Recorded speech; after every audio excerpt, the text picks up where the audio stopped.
Muy buenas tardes, déjenme asegurarme que esto está muy bien. Perfecto.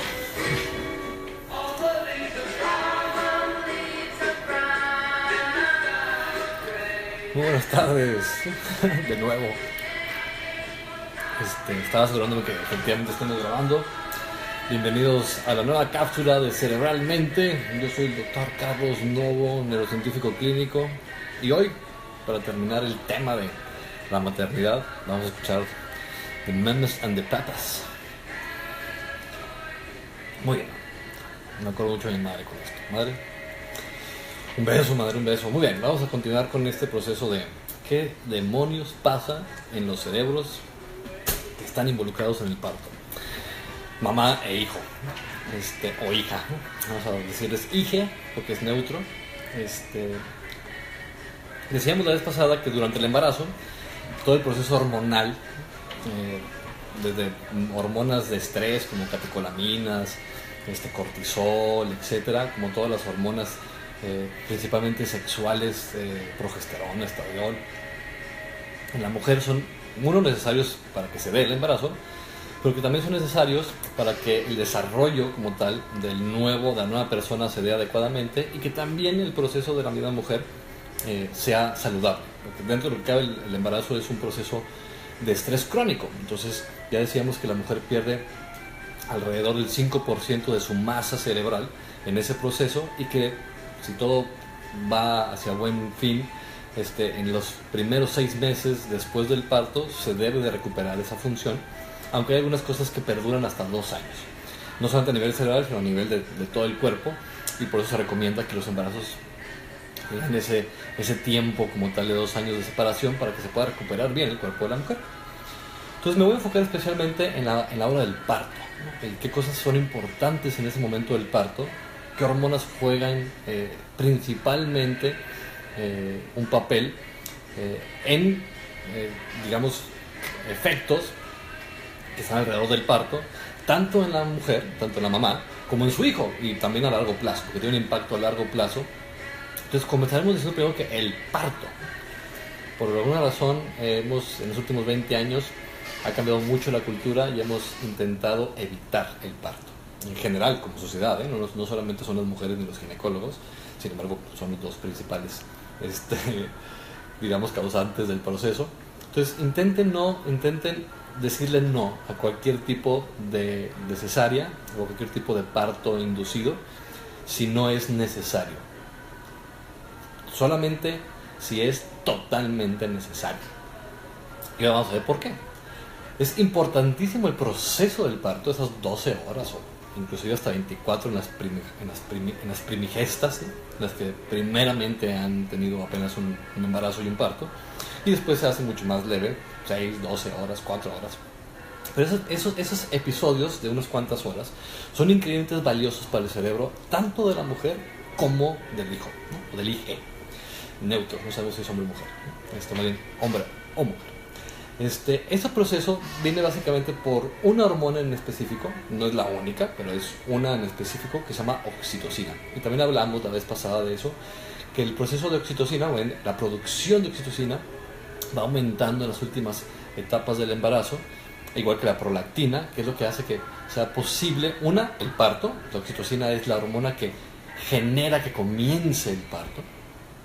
Pero después del parto, el proceso de amamantar, cada vez que se estimulan los pezones de la mujer, de las mamas de la mujer, cuando está dando leche, cuando está amamantando a su cría, eso automáticamente también genera más oxitocina.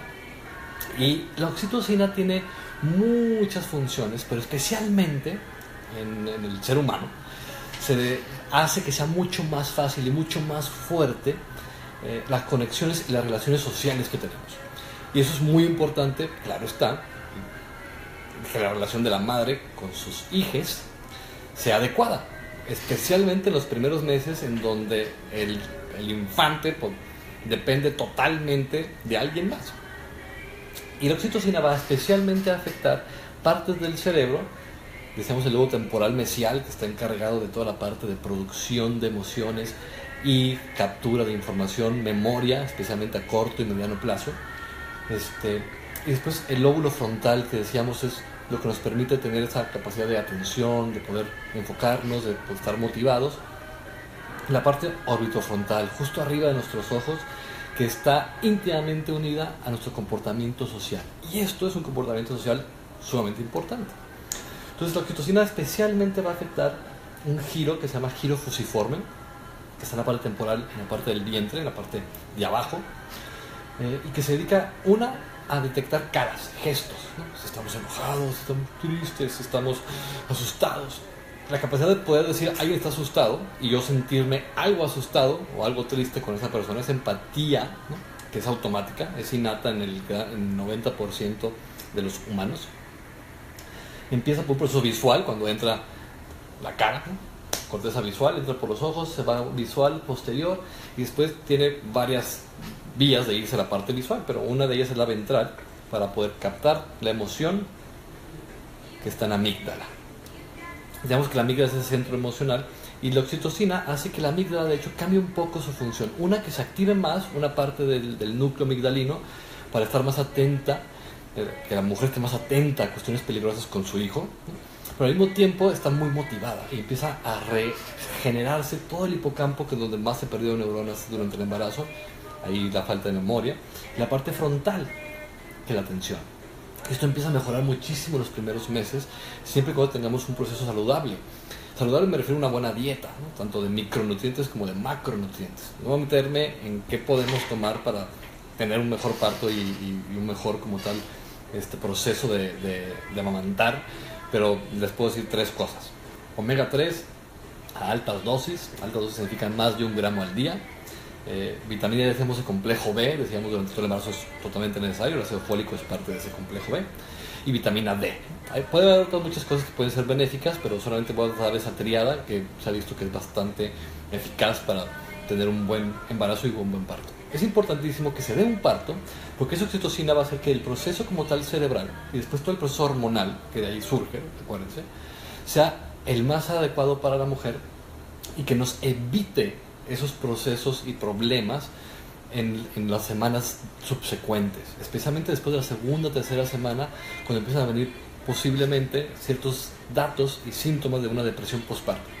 La depresión postparto se da más o menos en un 15% de las mujeres, más o menos, y ahí podemos inclusive hasta tener ciertas medidas antes de quién puede o no puede tener un proceso de depresión, pero especialmente es dependiente de hormonas. Justo antes de, como tal, de parir, la progesterona básicamente se va a los suelos y el estradiol se va a los suelos unos días después. Entonces, y después empieza a subir oxitocina unas semanas antes de eso y sigue como tal elevada por meses enteros. O debería de, si seguimos amamantando, debería de amamantar de 3 a 6 meses, como mínimo, ¿no? Máximo 9 meses, porque también después de eso también la leche va perdiendo nutrientes o hay que nutrirse mucho más.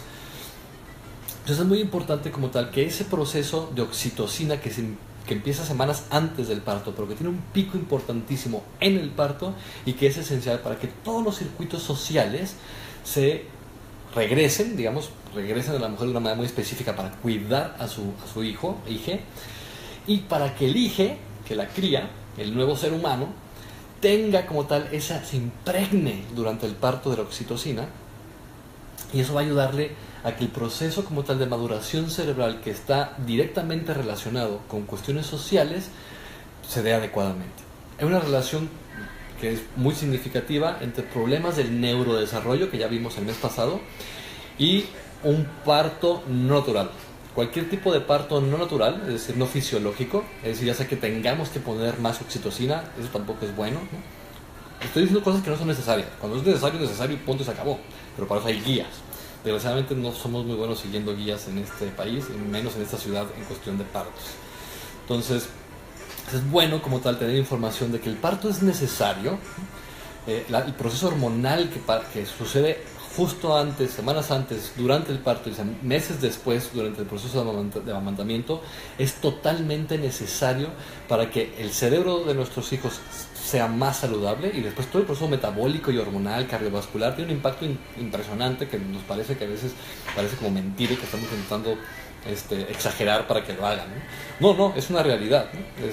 Tiene un gran impacto, y más cuando vemos números muy grandes, y también el hecho de, por ejemplo, hacer ejercicio durante el embarazo y después del embarazo, estar en un proceso como tal de relajación, de no poner una extra estrés, un proceso de extra estrés en las últimas semanas como tal, puede afectar muchísimo el proceso también de parto, y después puede darnos consecuencias postparto, que después van a tener un efecto tanto en la mujer como en su cría por muchos años. Entonces, por ejemplo, esto te voy a dar el último dato para evitar estrés. Se hace esto, por ejemplo, agarrando estudios que son desastres naturales y que afectan a muchos cientos de miles de personas, incluyendo a mujeres embarazadas en ese momento del desastre. Y lo que se va haciendo es, bueno, todas las mujeres embarazadas que pasaron por este desastre en tal lugar, por ejemplo, un estudio muy famoso de un invierno muy crudo que hubo en Canadá, y que dejó sin luz, sin calor a una gran parte de la población, si no recuerdo, de varios estados, Alberta especialmente, pero que siguieron como tal a las mamás que estaban embarazadas en ese momento y que pasaron semanas enteras de mucho frío, de poco comer y demás, porque pues todo se paró por la tormenta, y después fueron viendo a retrospectivo cómo estaban ellas y cómo estaban sus hijos. Hay una gran diferencia entre trastornos del lenguaje, trastornos sociales, los trastornos del espectro autista aumentan significativamente cuando la mamá pasa por un proceso de estrés extra durante el embarazo, o especialmente alrededor del parto, pero puede afectar en cualquier parte del embarazo. Así que, sin más, me despido deseándoles que tengan una excelente semana, llena de oxitocina, llena de interacciones sociales importantes. Nos vemos aquí en el siguiente Cerebralmente, donde mente es solo un sufijo.